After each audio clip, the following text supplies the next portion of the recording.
Good morning students, let's try chemistry. बेटा आज मैं आप लोगों के लिए लेकर आई हूँ मोस्ट इम्पॉर्टेंट 28 क्वेश्चंस अप्रॉक्सीमेट, जो आपके वाइवा के लिए बहुत इंपॉर्टेंट है, आपके बोर्ड प्रैक्टिकल वाइवा के लिए।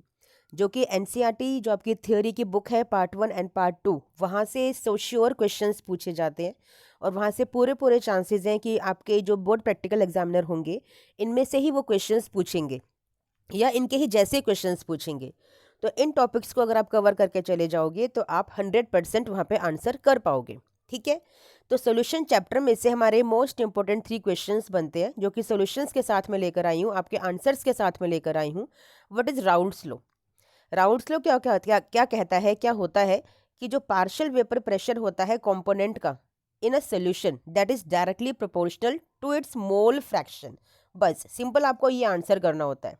ठीक है, फिर है मोलैलिटी क्या होती है और ये मोलैलिटी से डिफरेंट कैसे होती है। मोलैलिटी क्या होती है बच्चा? It is the number of moles of solute divided by 1 kilogram of the solvent, mass of the solvent that is in kilogram. ठीक है, मोलैरिटी क्या होती है? That is the number of moles of solute divided by volume of solution in litre, यही होती है। और जो मोलैरिटी होती है दैट इज टेम्परेचर डिपेंडेंट, जबकि मोलैलिटी क्या होती है? Temperature independent. समझ में आया? तो ये ऐसे आंसर आपको करना होता है प्रॉपर कॉन्फिडेंस के साथ and proper answer. What is the effect of temperature on the solubility of gases in liquids? ठीक है, अगर लिक्विड में गैस को आप सोल्यूबल करोगे तो टेम्परेचर का क्या फर्क पड़ेगा? ये एक्चुअली हेनरीज लॉ को रिलेट करता है। टेम्परेचर जितना ज़्यादा होगा ना, सोल्यूबिलिटी उतनी ही कम होगी बेटा। क्यों होगी? टेम्परेचर ज़्यादा का मतलब क्या होता है कि जो गैसियस पार्टिकल्स है उनमें काइनेटिक एनर्जी इंक्रीज करेगी।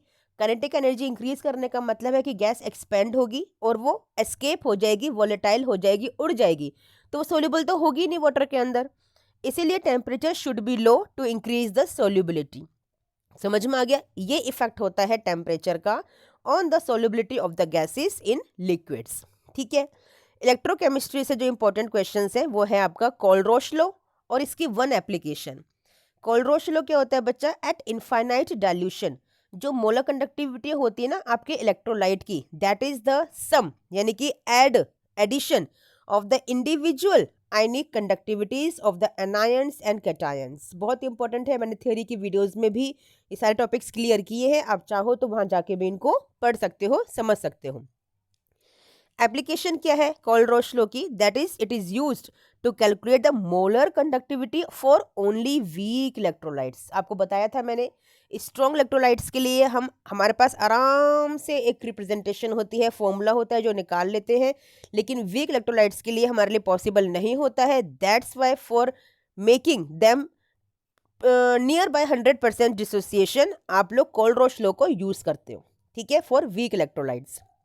चलिए next question, difference between galvanic cell and an electrolytic cell. Galvanic cell क्या होता है बच्चा? It converts electrical energy into a spontaneous, या फिर ये कह लो ये जो आपका केमिकल एनर्जी होती है उसे कन्वर्ट करता है इलेक्ट्रिकल एनर्जी के अंदर, यानी कि ये जनरेट करता है इलेक्ट्रिकल एनर्जी को, क्योंकि केमिकल एनर्जी किस में कन्वर्ट हो रही है? इलेक्ट्रिकल एनर्जी में कन्वर्ट हो रही है। ठीक है, और आपका इलेक्ट्रोलाइटिक सेल क्या होता है? जो इलेक्ट्रिकल एनर्जी को यूज कर केमिकल एनर्जी में कन्वर्ट करता है। ठीक है, व्हाट आर फ्यूल सेल्स? कोई एग्जांपल दीजिए। फ्यूल सेल क्या होता है? जो केमिकल एनर्जी को इलेक्ट्रिकल एनर्जी में कन्वर्ट करे, यानी कि आपका यही वाला galvanic cell is as a fuel cell. ठीक है, एग्जाम्पल क्या है इसका? Hydrogen oxygen fuel cell. Okay, बड़ा फेमस एग्जाम्पल है। नेक्स्ट है आपका केमिकल काइनेटिक्स चैप्टर से जिन क्वेश्चंस के आने की पॉसिबिलिटी है। Define rate of a reaction and specific rate constant. ये वाइवा के बड़े इंपॉर्टेंट एंड फेवरेट क्वेश्चंस होते हैं एग्जामिनर्स के, क्योंकि बच्चा यहीं पे अटक जाता है और कंफ्यूज हो जाता है। ठीक है, रेट ऑफ अ रिएक्शन क्या होता है? Change in concentration of a reactant और प्रोडक्ट। ठीक है, पर यूनिट टाइम, ये आपका रेट ऑफ रिएक्शन होता है, आपको बहुत अच्छे से पता है ना। स्पेसिफिक रेट कांस्टेंट क्या होता है? के, that is a proportionality constant in the rate law and that is specific to a given reaction at a particular temperature। देखो कितना अच्छा आंसर है जो मैं आपके लिए लेकर आई हूँ। ठीक है, अगर ऐसे आप आंसर करेंगे 30 में 30 मार्क्स कहीं नहीं गए, एग्जामिनर तुरंत आपसे इम्प्रेस हो जाएगा। ठीक है, what is the significance of the Arrhenius equation? क्या सिग्निफिकेंस है भाई? Actually it relates the rate constant of a reaction to temperature and activation energy. ये क्या एक्सप्लेन करता है कि टेम्परेचर कैसे अफेक्ट करता है रिएक्शन रेट को। एक्सप्रेशन है ना इसका, K is equal to A E to the power minus E A upon R T. ठीक है, differentiate between zero order and first order reaction with examples. Zero order क्या होता है? Rate is independent of reactant, है ना, reactant की concentration पे depend नहीं करता है रेट। ठीक है, जैसे आपका decomposition of ammonia on a platinum surface, बहुत अच्छा एग्जांपल है। फर्स्ट ऑर्डर रिएक्शन कौन सी होती है? Where rate is directly proportional to reactant concentration. ठीक है, जैसे कि आपका radioactive decay. Okay, important है।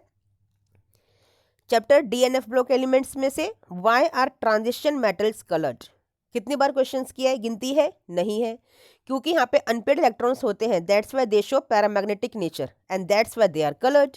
ठीक है, what is lanthanoid contraction, how this affects, है ना, कि कॉन्सिक्वेंसेस कौन से हैं जिसकी वजह से इफेक्ट पड़ता है लेंथेनोड सीरीज के ऊपर।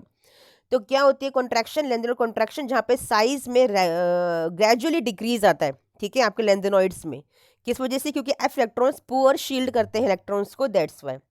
ठीक है, कॉन्सिक्वेंसेस क्या है? क्योंकि सिमिलैरिटी आ जाती है साइज में 4D और 5D के एलिमेंट्स के बीच। ठीक है, why do transition elements show variable oxidation state? बच्चा, क्योंकि ये पार्शियली फिल्ड डी ऑर्बिटल्स रखते हैं, अनपेड इलेक्ट्रॉन्स होते हैं, that's Y. Now from coordination compound, what is Werner's coordination theory? क्या होती है?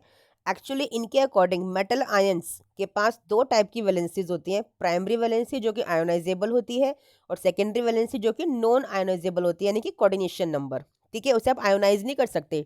ठीक है, define the terms ligand, coordination number and chelation. Ligand क्या होता है? वो आयन या मॉलिक्यूल जो इलेक्ट्रॉन पेयर को डोनेट करने के लिए आता है अपने सेंट्रल मेटल को। ठीक है, कोऑर्डिनेशन नंबर क्या होता है कि कितने लिगेंड्स अटैच्ड हैं आपके सेंट्रल मेटल से, that is your coordination number. Chelation क्या होता है? जब एक कॉम्प्लेक्स बन जाता है बहुत सारे मल्टीडेंडेंट लिगेंड्स की वजह से, दैट इज द चीलेशन। ठीक है, explain crystal field splitting in octahedral complexes. आपको पता है 2 सेट में डिवीजन होता है, लोअर एनर्जी लेवल और high energy level. Low energy में T2G होता है और हाई एनर्जी में आपका EG होता है। ठीक है, हेलोल्केन हेलोरिन से कौन से क्वेश्चन इंपॉर्टेंट है बच्चा? Difference between SN1 and SN2 mechanism. ठीक है, SN1 क्या होता है? 2 स्टेप है, फर्स्ट ऑर्डर रिएक्शन है, फॉर्म्स अ कार्बोकेटाइन, आपको पता है बहुत अच्छे से, मैंने बहुत अच्छा समझाया है आपको अपनी प्रीवियस वीडियोस में। SN2 क्या होता है? 1 स्टेप होता है, सेकेंड ऑर्डर रिएक्शन होती है और बैक साइड यानी कि बैक से अटैक होता है। ठीक है, why is carbon halogen bond in haloalkanes polar? क्यों होता है कार्बन हेलोजन का बॉन्ड पोलर क्यों होता है? एक्चुअली जो आपका ये पोलरिटी का रीजन है, इसकी इलेक्ट्रोनेगेटिविटी हैलोजन की, जब ये बॉन्ड ब्रेक होगा तो इलेक्ट्रॉन्स को ये अपनी तरफ अट्रैक्ट कर लेगा, खींच लेगा, तो नेगेटिव और प्लस चार्ज आ जाता है, दैट्स वाई। ठीक है, explain the Wurtz reaction with example, very important question. Wurtz reaction वो रिएक्शन होती है जिसमें एक अल्काइल हैलाइड के एक कार्बन को आप डबल नंबर ऑफ कार्बन में कन्वर्ट कर देते हो। ठीक है, एग्जाम्पल के लिए आप कोई भी रिएक्शन लिख के दिखा दीजिए, that is your answer. Next है alcohols, phenols and ethers. Explain the acidity of phenols in comparison to alcohols. आपको पता है कि फिनॉल ज़्यादा एसिडिक होते हैं, क्यों एसिडिक होते हैं? Due to resonance. ठीक है, किसकी? फिनॉक्साइड आयन की। How can phenols be distinguish from ethanol? Phenols actually violet colour देते हैं जब FeCl3 से रिएक्ट करते हैं, और इथेनॉल रिएक्ट करते ही नहीं है। Okay, aldehyde ketone carboxylic acid से कौन से क्वेश्चन इंपॉर्टेंट है? What is Tollens test? Actually ये एमोनिकल सिल्वर नाइट्रेट का सोल्यूशन होता है जो एल्डिहाइड को रिड्यूस करने के काम आता है। ठीक है, which type of compounds give this test? यहाँ पे एल्डिहाइड्स देते हैं। ठीक है, मेटेलिक सिल्वर प्रोड्यूस करने के लिए। How can you distinguish between aldehydes and ketones? Aldehydes Tollens test देते हैं, फेलिंग्स टेस्ट देते हैं, जबकि कीटोन्स नहीं देते, इंपॉर्टेंट है। What is the mechanism of nucleophilic addition reactions in aldehydes? Actually nucleophile attack करता है इलेक्ट्रोफिलिक कार्बोनिल कार्बन के ऊपर, जिसके बाद प्रोटोनेशन होता है एक एडिशन प्रोडक्ट देने के लिए। This is a nucleophilic addition reaction of aldehydes. Next आपका amines. Why are aliphatic amines stronger bases than aromatic amines? क्योंकि वहां पर आपका रेजोनेंस नहीं होता है, इसीलिए एरोमेटिक अमाइंस में रेजोनेंस हो जाता है तो आपका इलेक्ट्रॉन्स जो होते हैं लूज लोन पेयर्स वो अवेलेबल नहीं हो पाते, दैट्स वाई वो लीस्ट बेसिक हो जाते हैं। ठीक है, what is Hinsberg test? Hinsberg test है आपका प्राइमरी सेकेंडरी टर्जरी अमाइंस को डिस्टिंग्विश करने के लिए। जो प्राइमरी अमीन्स होते हैं वो आपके सोल्युबल इन एल्केलाई होते हैं क्योंकि वो सल्फोन अमाइड का फॉर्मेशन करते हैं। सेकेंडरी अमाइंस इनसोल्युबल इन एल्केलाई होते हैं क्योंकि वहाँ पे हाइड्रोजन नहीं होता, जबकि यहाँ पर एक एसिडिक हाइड्रोजन होता है प्राइमरी अमीन से रिएक्शन करने पर। ठीक है, और टर्जरी अमाइंस रिएक्शन करते ही नहीं है, हिंसबर्ग टेस्ट देते ही नहीं क्योंकि वहाँ पे हाइड्रोजन है ही नहीं रिएक्शन करने के लिए। Okay, in biomolecules what are reducing and non reducing sugars, give example. ये तो आपका थ्योरी बोर्ड एग्जाम के लिए भी इंपॉर्टेंट क्वेश्चन है। रिड्यूसिंग शुगर्स वो होते हैं जो रिड्यूस करते हैं टॉलेंस और फेलिंग्स रिएजेंट को, यानी कि जैसे ग्लूकोज। नॉन रिड्यूसिंग शुगर्स जो रिड्यूस नहीं करते टॉलेंस रिएजेंट और फेलिंग्स रिएजेंट को, जैसे कि सुक्रोज। ठीक है, difference between alpha helix and beta pleated sheet structures in proteins. Alpha helix actually में कोइल्ड स्ट्रक्चर है जो स्टेबलाइज होता है bye hydrogen bonds. Very important question for board exam also. Beta pleated sheets क्या होती है? Zigzag arrangement with hydrogen bonding between strands. इस तरह से ऐसे करके यहाँ पे अरेंजमेंट्स होती हैं बहुत सारी। ठीक है, और ये आपस में ऐसे हाइड्रोजन बॉन्ड से अटैच्ड होते हैं। What is the significance of DNA in living system? Actually DNA सारी जेनेटिक इन्फॉर्मेशन को स्टोर्ड रखता है अपने अंदर, जिसकी वजह से हम किसी के भी फीचर्स को पता कर सकते हैं, किसी के भी पेरेंट्स का पता लगा सकते हैं। ठीक है ना, जो कि सिंथेसाइज करता है आपके प्रोटीन्स को इन लिविंग ऑर्गेनिजम्स, उसके लिए डायरेक्शन प्रोवाइड करता है कौन? आपका डीएनए। समझ में आ गया? तो ये थे मोस्ट इंपॉर्टेंट 28 क्वेश्चंस बच्चों जो मैं आप लोगों के लिए लेकर आई हूँ वाइवा के लिए। थ्योरी में जो वाइवा आपका पूछा जाता है, ठीक है ना, तो उनको प्रैक्टिस करिए बहुत अच्छे से। ठीक है, जिससे आप 30/30 स्कोर करें। चलिए मिलते हैं नेक्स्ट वीडियो में। टिल देन थैंक यू बच्चा, बाय।